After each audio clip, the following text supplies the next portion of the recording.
रूस के इस कदम के बाद आनन फानन में संयुक्त राष्ट्र सुरक्षा परिषद की आपात बैठक बुलाई गई और उसके इस फैसले की कड़ी मजम्मत की गई।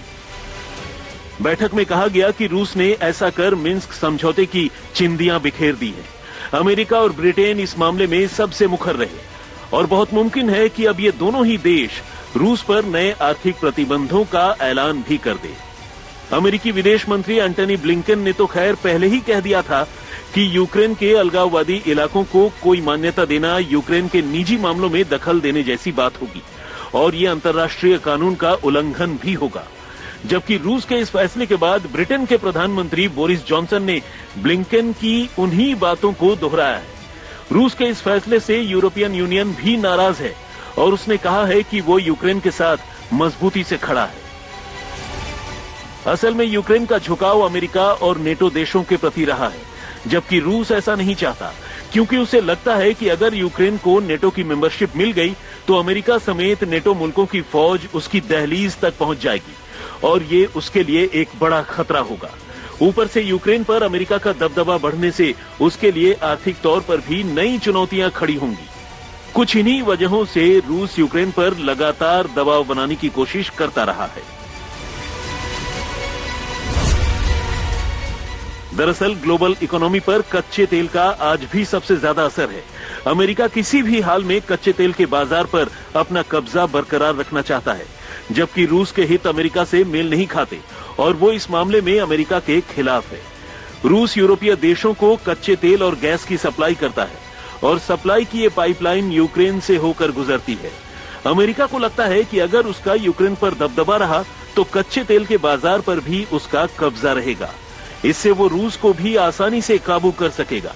उधर यूक्रेन रूस से कच्चे तेल पर यूरोपीय देशों की निर्भरता को धीरे धीरे कम कर रहा है, जिससे अमेरिका को फायदा होना तय है, क्योंकि इससे उसके लिए नया बाजार पैदा होगा।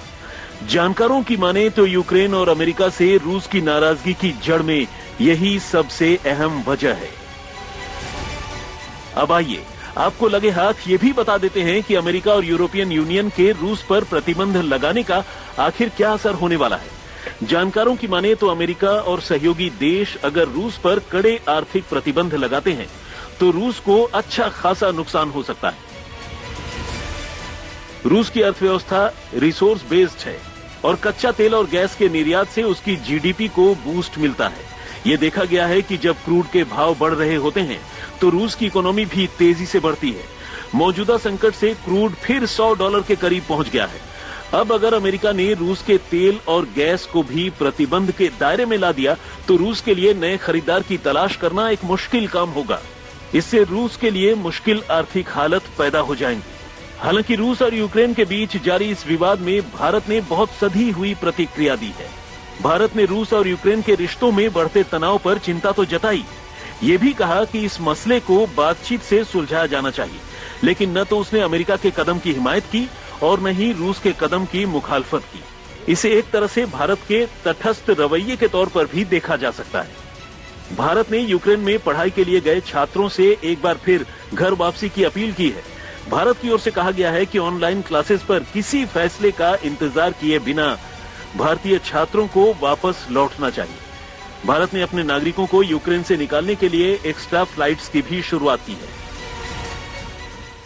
अमेरिका और नेटो देशों का आकलन यह है कि रूस अब किसी भी वक्त, अगले चंद हफ्तों में नहीं, अगले चंद दिनों में यूक्रेन पर हमला करने वाला है। इसीलिए अमेरिका, इंग्लैंड, इजरायल, नेटो के अधिकारी समेत कई राजनयिक और दूतावासों ने कीव से अपने अधिकारियों को हटा लिया है। या तो वो लेविव और सुरक्षित इलाकों में पोलैंड के बॉर्डर के पास चले गए हैं या फिर ब्रसल्स अब पहुंच गए हैं। भारत ने भी यूक्रेन में पढ़ रहे भारतीय छात्र छात्राओं से कुछ समय के लिए सुरक्षित भारत लौटाने के लिए कहा है और इसके लिए 22, 24 और 26 फरवरी को एयर इंडिया विशेष विमान उड़ा रहा है। जरूरत पड़ने पर चार्टर्ड फ्लाइट्स और एयर ब्रिज की स्थापना भी की जाएगी। देखिए, जो यूक्रेन का मामला है, भारत यही चाहता है कि किसी तरीके से शांति स्थापित हो और बातचीत के द्वारा इसका समाधान निकाला जाए, यह भारत चाहता है। और अभी जो सूचना प्राप्त हुई है उसमें अमेरिका के राष्ट्रपति मिस्टर बाइडेन ने यह कहा है कि हम रूस के प्रेसिडेंट पुतिन से बातचीत करने को तैयार है। यदि दोनों की बातचीत होगी तो मैं तो आश्वस्त हूं कि कोई न कोई समाधान निश्चित रूप से निकलेगा। भारत का जहां तक पक्ष है, भारत शांति चाहता है। भारत सदैव से विश्व शांति का पक्ष धर रहा है। बहरहाल स्ट्रेटेजिक स्टेप्स यानी तमाम सामरिक कदमों के बीच रूस की नरमी भरी बातों से बेशक ये मामला अब से 24 घंटे पहले तक बहुत ज्यादा बढ़ता नहीं दिख रहा था, लेकिन अब रूस के यूक्रेन के 2 इलाकों को मान्यता देने के फैसले ने आग में घी का काम कर दिया है। गीता मोहन के साथ गौरव सामंत, यूक्रेन आज तक।